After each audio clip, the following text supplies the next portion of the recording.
রসিক আচার্য বললেন, দেখুন এই ছাগলের পেটে ছাগলের বাচ্চা হয় জানেন? তাহলে হ্যাঁ হ্যাঁ। তো কুকুরের পেটে কুকুরের বাচ্চা হয়? তাহলে হ্যাঁ তা জানেন।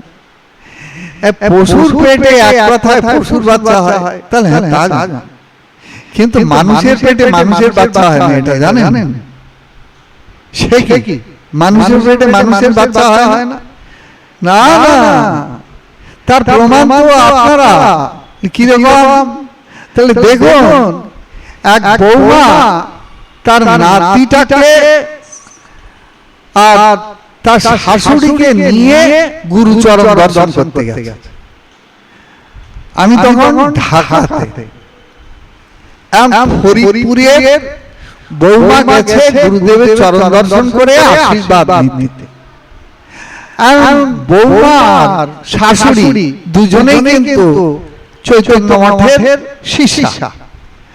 নাতিটাকে সঙ্গে করে নিয়ে গুরুদেবকে প্রণাম করেছে। ঢাকার নাট মন্দিরটা আমাদের নাট মন্দিরের মতো এরকম খান 20-25 নাট মন্দির, ওই নাট মন্দিরের ভেতরে ঢুকে যাবে। আর তার ব্যালকনি আছে, আবার সিনেমা হলের মতো না, দোতলায় ব্যালকনি আছে। আর নাট মন্দিরটা এত হাইট যে 3 তলা বাড়ি সমান। নাট মন্দিরটা ভেতরটা উঁচু, আর ব্যালকনিটা দোতলায় ঝুলন্ত ব্যালকনি। আর হাওড়া ব্রিজের মতো এরকম সব বিম দেয়া রয়েছে, বুঝতে পেরেছেন? বিশাল বিশাল বিম, প্রভুপাদের দ্বিতীয় মঠ। এখন এই নাট মন্দিরের জায়গা, বড় জায়গা দেখে না ও নাতিটা এমাতা মাতা ছুটোছুটি করছে মহা আনন্দে। শাশুড়ি গিয়ে গুরুদেবকে তো প্রণাম করেছে। বৌমাকে বলছে, বৌমা পেন নাম করো গুরুদেবের। ফরিদপুরের মানুষ তো, ভাষাটাই এইরকম। বৌমা মনুরে লইয়া আসো, মনুরে লইয়া আসো। তা মনু এরকম নাতির মতো এইরকম ছটফটে মন। সে তো কিছুতেই আসবে না।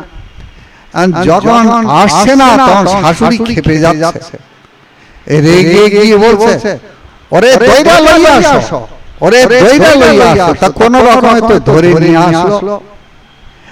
মনুর পেন নাম করাও, গুরুদেবের শরণে পেন নাম করাও। তা সে তো কিছুতেই প্রণাম করবে না। শাশুড়ি বৌমা প্রণাম করেছে, মনও কিছুতেই প্রণাম করবে। তখন রেগে গিয়ে শাশুড়ি বলছে, ওরে গেটি দইরা পেন নাম করো, ওরে গেটি দইরা পেন নাম করো। তা গেটি ধইরে তো পেন নাম করাই। তখন শাশুড়ি প্রার্থনা করছে, গুরুদেব, গুরুদেব আমার নাতিটারে একটু আশীর্বাদ করেন। বৌমা প্রণাম করে প্রার্থনা করছে, গুরুদেব আমার পোলাটারে একটু আশীর্বাদ করেন। না কি আশীর্বাদ করব মা? ও যেন মানুষ হয়। সে কি মানুষ হয়নি? কি বলবেন? মানুষ হয়েছে? মানুষ কবে হবে? বলে মানুষের আকৃতিটা মানুষ না। কবে হবে? যথার্থ কর্মের মধ্যে দিয়ে যখন মনুষ্যত্বের প্রকাশ বিকাশ ঘটবে, তখন তাকে মানুষ বলে স্বীকৃতি দেবে শাস্ত্র। এই জন্য এখানেও তাই শোনালেন যে মানুষ যদি হয় তবে মানুষের জীবনে ধর্মটা কি। সেইখানে বেদ তাকে শুনিয়ে দিলেন যে বেদ প্রণীত ধর্ম। বেদে যেটাকে মানুষের জীবনে কর্তব্য কর্ম বলে বলা আছে তার নাম হলো ধর্ম।